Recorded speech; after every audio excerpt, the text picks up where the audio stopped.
Prediction is very difficult, specially about the future. भविष्यवाणी करना बहुत मुश्किल है, खास तौर पर भविष्य के बारे में।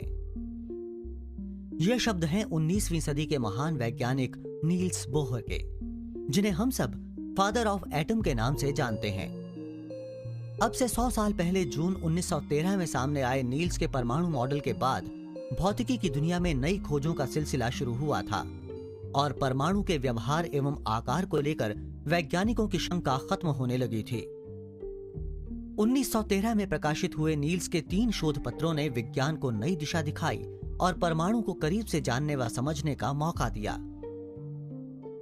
उस वक्त किसी को अंदाजा भी नहीं था कि 100 साल बाद भी इन खोजों का प्रभाव विश्वव्यापी होगा और हम अंतरिक्ष में मौजूद पदार्थों का विश्लेषण कर पाने में सफल हो पाएंगे। जून 1913 ये वो वक्त था जब नील्स बोहर ने दुनिया के सामने परमाणु की एक ऐसी संकल्पना प्रस्तुत की जिसके बाद भौतिकी में क्वांटम शब्द का जन्म हुआ और आइंस्टीन व कई दूसरे दिग्गजों ने ऊर्जा संरक्षण जैसे सिद्धांत प्रस्तुत किए। नील्स बोहर के इस परमाणु मॉडल के मुताबिक परमाणु का एक नाभिक होता है जो कि उसके केंद्र में होता है। इस केंद्र के चारों तरफ ऋणावेशित इलेक्ट्रॉन चक्कर लगाते हैं, जबकि प्रोटॉन और न्यूट्रॉन नाभिक के केंद्र में मौजूद होते हैं। 100 साल पहले दिया गया बोहर का ये मॉडल आज भी परमाणु भौतिकी और क्वांटम फिजिक्स की दुनिया का आधार है। दरअसल 20वीं सदी की शुरुआत में परमाणु शब्द विज्ञान जगत के लिए अनजान नहीं था, क्योंकि अब तक इससे जुड़े कई सिद्धांत पेश किए जा चुके थे। पहला सिद्धांत सन 1803 में जाने माने वैज्ञानिक जॉन डाल्टन ने प्रस्तुत किया, जिसके तहत पदार्थ अत्यंत छोटे छोटे अविभाज्य कणों से मिलकर बना होता है, जिनका स्वतंत्र अस्तित्व भी संभव है। इसके बाद सन 1904 में प्रसिद्ध वैज्ञानिक जे थॉमसन ने परमाणु की तुलना तरबूज से की और बताया कि इलेक्ट्रॉन धनावेशित जेलीनुमा मटेरियल के भीतर इधर उधर स्थित होते हैं। लेकिन ये मॉडल भी परमाणु के कई गुणों की व्याख्या नहीं कर सका और फिर थॉमसन के ही शिष्य अर्नेस्ट रदरफोर्ड ने इस मॉडल में कई सुधार किए, जिसके बाद 1909 में रदरफोर्ड ने अपना परमाणु मॉडल प्रस्तुत किया।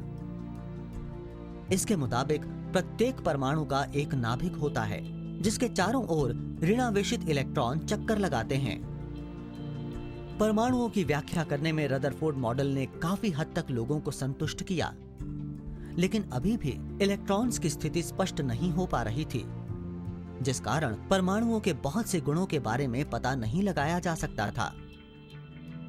इन्हीं सारी बातों को ध्यान में रखते हुए रदरफोर्ड मॉडल के 5 साल बाद 1913 में नील्स बोहर ने एक नया मॉडल प्रस्तुत किया। इस मॉडल में रदरफोर्ड की तरह ही परमाणु के केंद्र में नाभिक था, जिसमें प्रोटॉन व न्यूट्रॉन मौजूद थे और इस नाभिक के चारों तरफ ऋणावेशित इलेक्ट्रॉन चक्कर लगा रहे थे। लेकिन इनके अलावा बोहर परमाणु मॉडल की 2 मुख्य विशेषताएं भी थीं, जिनकी मदद से परमाणु की सही व्याख्या संभव हो सकी। पहली, इलेक्ट्रॉन केवल कुछ निश्चित कक्षाओं में ही घूमते हैं, जिनमें उनकी ऊर्जा का उत्सर्जन नहीं होता है। इन कक्षाओं को स्थायी कक्षाएं कहते हैं। और दूसरी बात यह थी कि जब इलेक्ट्रॉन किसी उच्च ऊर्जा वाली कक्षा से निम्न ऊर्जा वाली कक्षा में लौटता है तो वो विद्युत चुंबकीय तरंगों का उत्सर्जन करता है। ये उत्सर्जन ऊर्जा के छोटे छोटे बंडल्स के रूप में होता है, जिन्हें फोटॉन कहते हैं। परमाणु मॉडल से निकले इस फोटॉन ने जन्म दिया क्वांटम भौतिकी व क्वांटम यांत्रिकी को। विश्व में सर्न जैसी कई बड़ी प्रयोगशालाओं में की जा रही खोजें 100 साल पहले हुई इसी खोज का ही परिणाम है। विज्ञान के क्षेत्र में नील्स बोहर का ये योगदान अतुलनीय था, जिसके सम्मान में उन्हें 1922 का भौतिकी का नोबेल पुरस्कार भी प्रदान किया गया। नील्स बोहर के इस मॉडल ने न सिर्फ पदार्थों के बनने पर से रहस्य उठाने में विज्ञान जगत की मदद की, बल्कि इलेक्ट्रॉन के विद्युत चुंबकीय तरंग रूप की व्याख्या भी की, जिसने लेजर व ट्रांजिस्टर जैसे कई आविष्कारों को जन्म दिया।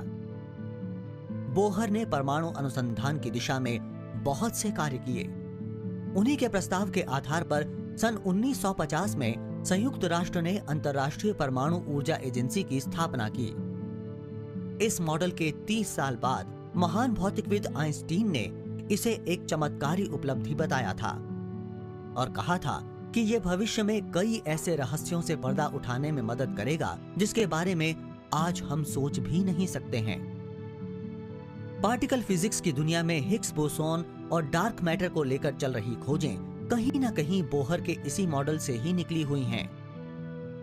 इस महीने 100 साल पूरे करने वाला ये बोहर परमाणु मॉडल आगे भी विज्ञान की राह प्रशस्त करने के साथ साथ वैज्ञानिकों को बहुत कुछ नया करने व खोजने के लिए प्रेरित करता रहेगा।